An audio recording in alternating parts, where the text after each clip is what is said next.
My girlfriend and I have been together for about a year now. We were both 19 at the time, and I was home alone this night.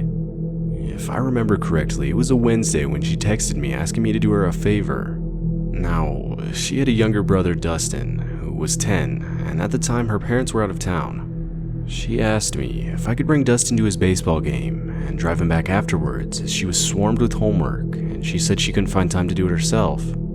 I of course agreed, as I didn't have anything planned that night, and Dustin and I actually got along pretty well. The game started at 7, so I showed up at 6:30 to take Dustin to the field. The whole layout of the place was really weird. You had to park in this parking lot and walk about 5 minutes on this path just to get to the field. We live in a pretty forested area, so the whole place was surrounded in trees. Once we finally got to the field, Dustin went off to go to his team, and I proceeded to walk over to the bleachers. The game lasted a pretty long time. It went into a few extra innings. By the time it was finished, it was pitch black outside. Dustin had to talk to his coach about something, so we were the last ones to head to the parking lot. Now that the light to the field was turned off, pretty much all you could see were trees.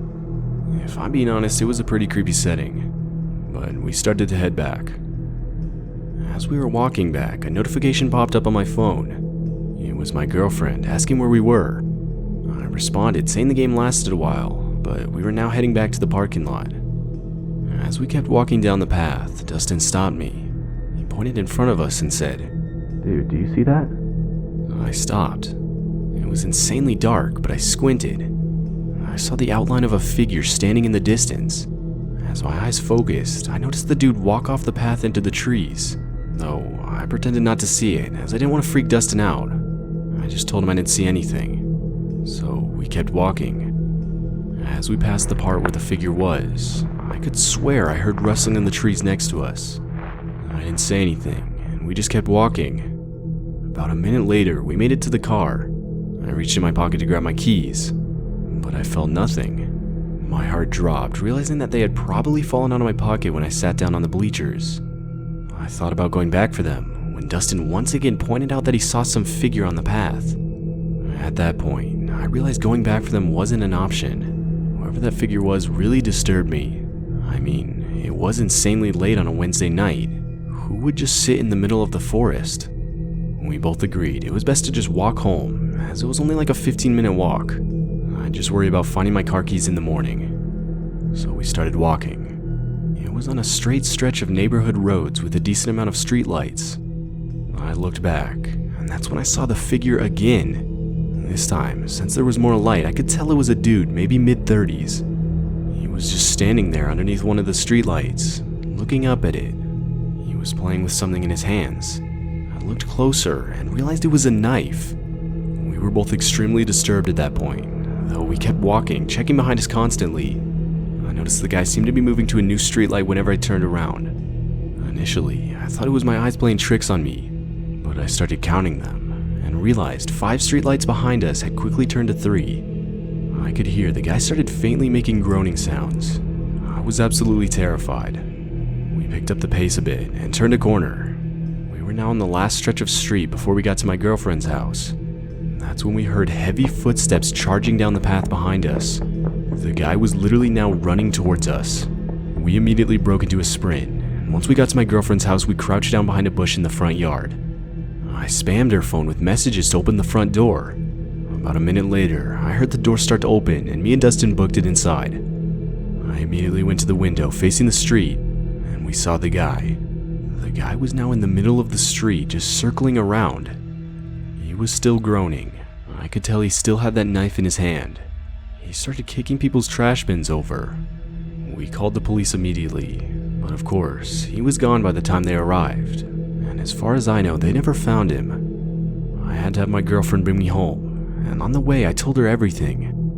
Later that week, her parents would thank me for keeping their son safe, and didn't hold any ill will against me for this situation. I also went back to the field a few days later, this time with a few of my friends, and sure enough, there my keys were lying on the ground next to the bleachers.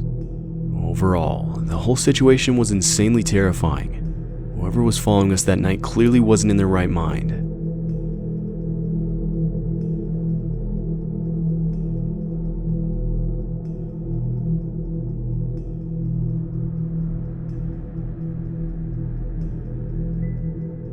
This was back when I played basketball in middle school. I was in 8th grade, and we had a lot of games that season, so it wasn't uncommon to have 3 or 4 games fit into a single week.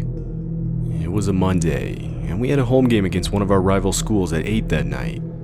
Now, we almost never play games that late, but at the time our second gym was under construction, so all the younger teams had to play before us on the main gym, which caused our game to get pushed back pretty late.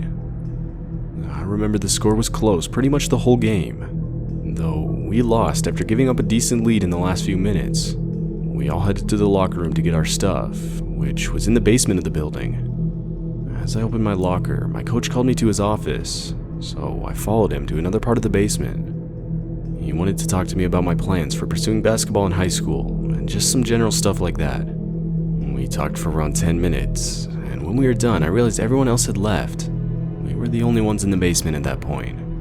If I'm being honest, it was a pretty creepy setting. I mean, I do have classes in the basement, but that was always during the day, and never alone. My coach left, but I still had to get some stuff from my locker and change my shoes. I walked into the locker room, got my stuff, and proceeded to sit down to take off my shoes. As I was untying them though, I swear I could hear someone walking down the stairs to the basement. At first, I just figured it was my coach, thinking he must have forgotten something. But no, I saw a man in a janitor uniform now walking around the basement. I thought it was weird, as I didn't think school janitors worked this late. But I just reasoned it was possible that they did, as I hadn't even ever been in the school this late, so how could I have known? I quickly forgot about it and continued changing my shoes. That's when the man walked in the locker room with a mop in his hand. We made eye contact, but I quickly looked back down at my shoes. I could tell the dude was just staring at me. I was insanely weirded out at that point. I mean, the guy wasn't even using the mop, he was just holding it and staring at me. This went on for a good 20 seconds when I heard the guy walk over to the back exit in the locker room. Now, the school basement had a couple emergency exits, one of them being in the locker room. The guy opened the door, and that's when I knew I was in some sort of danger. 3 other dudes wearing almost all black entered the room. Now, at this point, not a single word had been exchanged. The 4 guys were now just looking at me. I could feel my heart pounding. Without having much time to think, I got up and ran as fast as I could up the stairs and to the school front door exit. Though, I swear, the whole time I could hear footsteps chasing me. When I got to the front door, I looked behind me, but there was no one there. I walked outside, and I saw an illegally parked white van right next to the school, though the parking lot itself was empty. I ran home that night, and the next day at school I told my principal about the whole incident, but he honestly didn't seem like he cared at all, so nothing ever came of this situation. To this day, I still don't know what the intentions of those guys were, or how the first guy even got in the building, but I could tell, just by the stare alone that those guys gave me, they didn't have good intentions.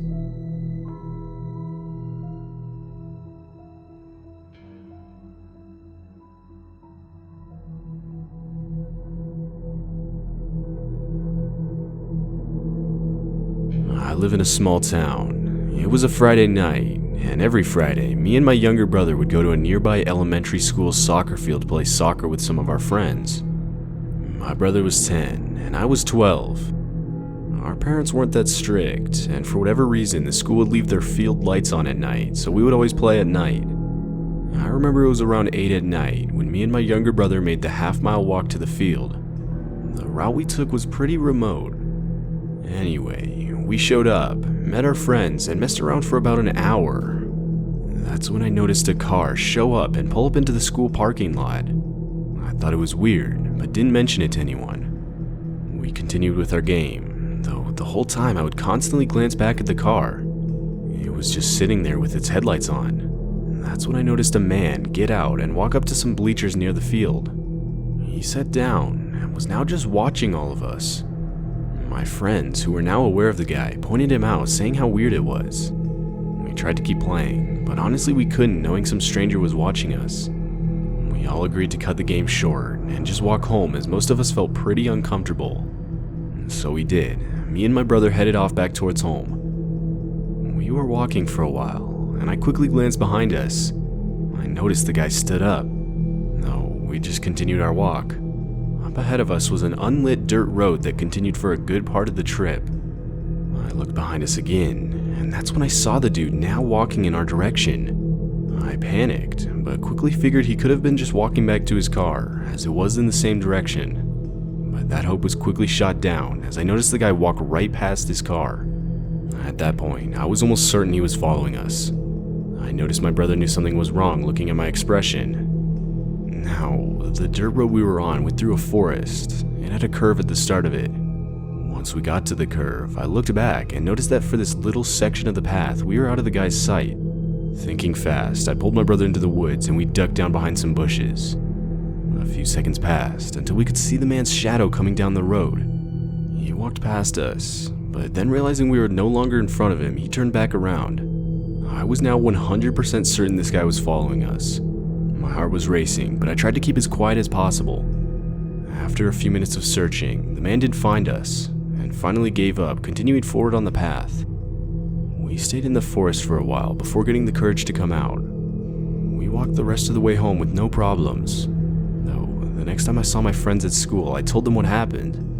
And to my horror, almost every one of them said they had a similar experience on their way home. We all agreed it was best just to keep it between us and not tell our parents.